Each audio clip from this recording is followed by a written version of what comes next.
Hey, hey, hey! Remember how I recently redrew my most cringiest artwork not long ago and it still turned out cringy and I still dislike it?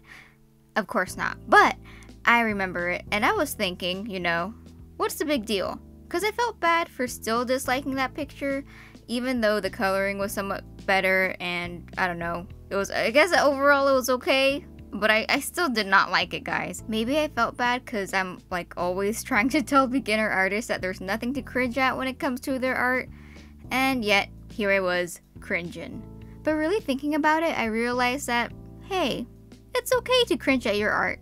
And you know what? It's even okay to dislike it now and then. Realistically, it's bound to happen. As we all know, you're your own worst critic.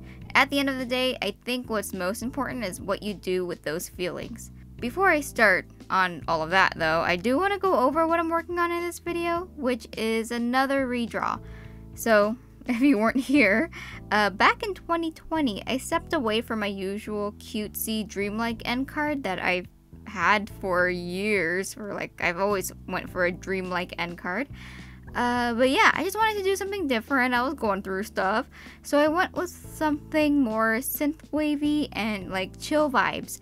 The animation itself is a reference to a scene from Hey Arnold, which is one of my all-time favorite shows. It is a show from the 90s. Very good, chill show. Positive. I don't know. If you just need something chill to watch, sorry, I'm going to use that word a lot, go ahead and check out Hey Arnold. Such a good show. But anyways, going back to the end card, back then I had also commissioned my go-to artist 5:56 p.m. to make a new song for me. And while I still love my end card very much, and I still adore the new song that I got for it, I didn't really like how I executed it. I did not like the colors that I used. I felt like it was just, everything was way too bright and it took away the focus from my persona that was sitting up front. Everything just it blobbed together. So I've been wanting to remake this card for as long as I can remember, but I just kept putting it off because I remembered that the original one took so long and it was just so much work for me, so I put it off for years. But now, here we are again. So yeah. Fun fact about myself, I've disliked my art for a majority of my time arting. I could never live up to my own expectations, and it got to a point where I was only posting my art just to have something to post. There was not an ounce of love in it. Eventually, my dislike for my own art prevented me from drawing just because every time I would try, I would just get really frustrated and I would give up. This was especially bad when I was way younger, in which case my dislike for my own art made me bitter towards artists who were really skilled and or successful. I was easily jealous of anyone out there posting their art since I was so insecure and art blocked all the time. I wish I could say how I got over that rough patch in my art journey just because I don't really remember everything. I guess I would say I began to hold myself to a higher standard, not in my drawing capabilities, but in the way that I treated myself and my work. If I was working on something and I just absolutely hated every pixel on that canvas, I would step away from it for a couple of days or, until my anger with it fizzled out. Forcing myself to take a break from a difficult project almost always helped me finish the piece at the end, and it never turned out as bad as I thought it would.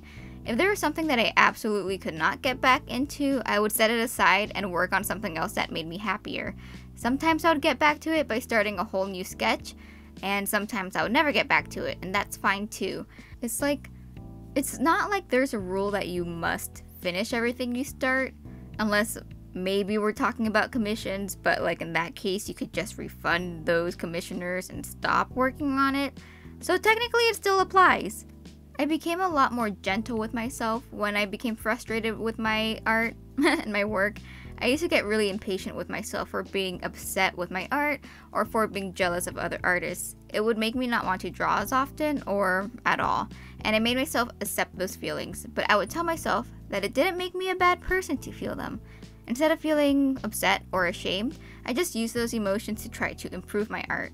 And it wasn't a big leap or anything. Improvement doesn't happen all at once. I would find something to focus on and tweak it a bit at a time. Since my favorite part of making art is coloring, I mostly focus on trying different coloring techniques. I started appreciating other artists more because instead of being jealous of their amazing skills as artists, I would learn from their work instead.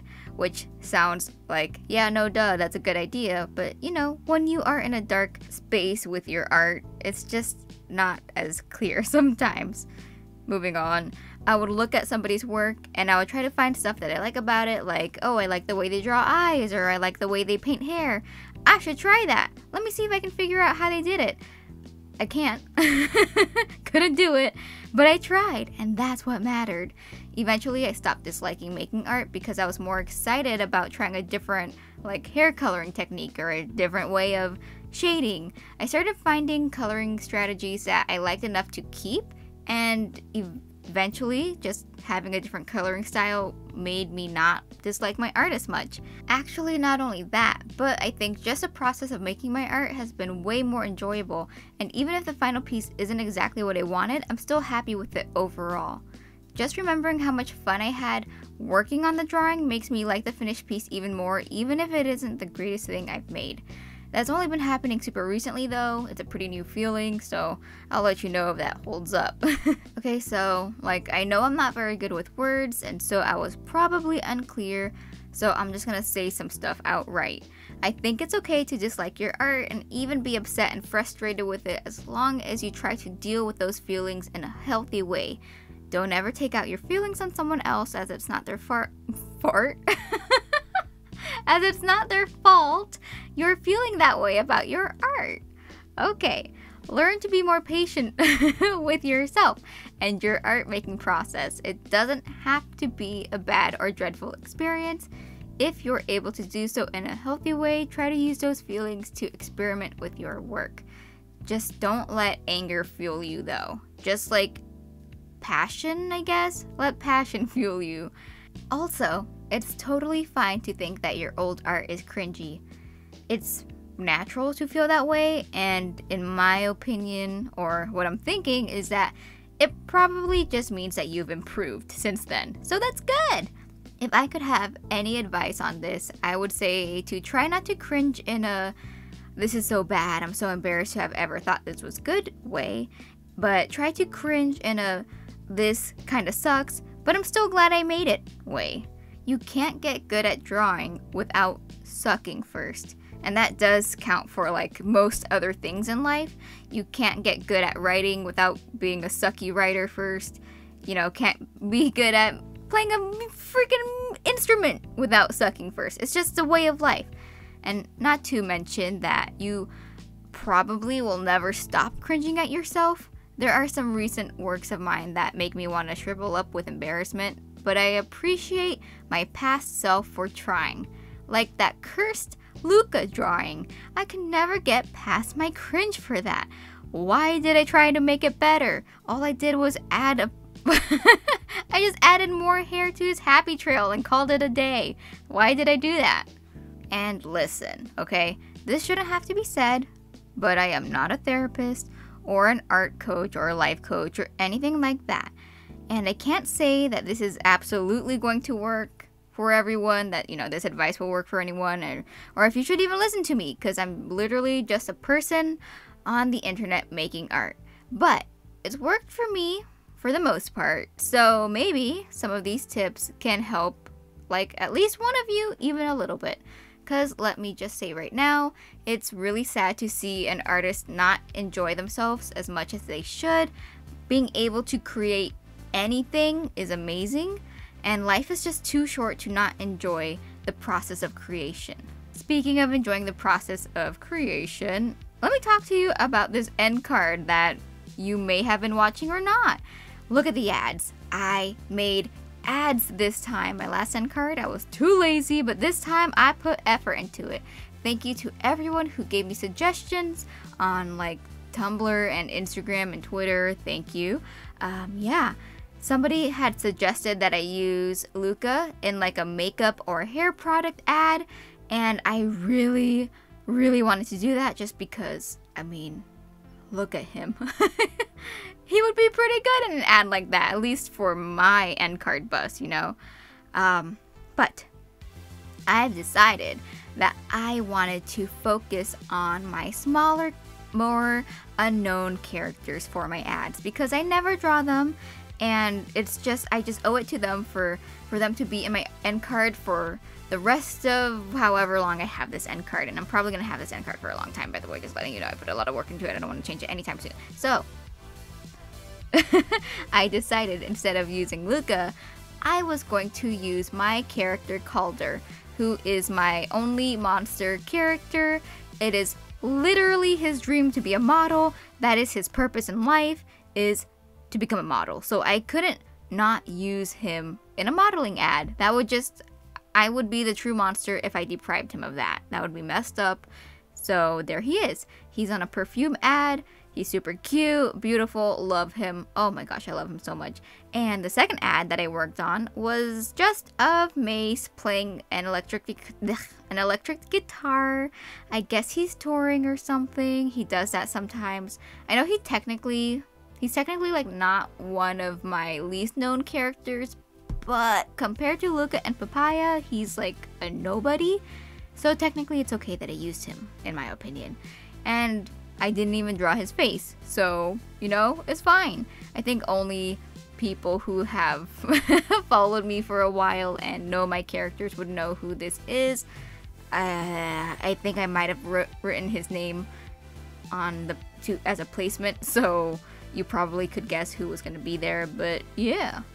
That's my boy. My third ad is actually of one of my all-time favorite characters, Micah. I know I like never ever draw him, but I really should draw him more because I absolutely adore this guy. Yeah, I'm the only one stopping me from drawing him, but I just have way too many characters who require my attention, so it's pretty tough. But Micah, if you don't know who he is my professional asshole character. He's not actually mean. He's pretty chill and overall like a cool guy to be around. And he's also a super loyal friend who will always have your back and stuff. But if you do reach friendship status with him, he is legally required to bug the heck out of you. He's just a really fun brat, and I love him with my whole being. And so when somebody suggested doing the injured good meme with Vance, I was like, yes, absolutely, but Vance is a literal murder, so I'm gonna use my good boy instead. And plus Vance is probably one of my more known characters along with Luke and Papaya, so Micah definitely deserves the attention now and then. Any hoozles, the video has been all over the place, so it's probably time for me to go to bed. Hopefully this helped at least one person feel better about themselves and their art. Feel free to like the video and give it a comment too if you would like, so that maybe my videos will show up for people again on their subscription tab. YouTube and all of its great qualities. Love it. Anyways, don't forget to create, and I will see you next time. Bye-bye.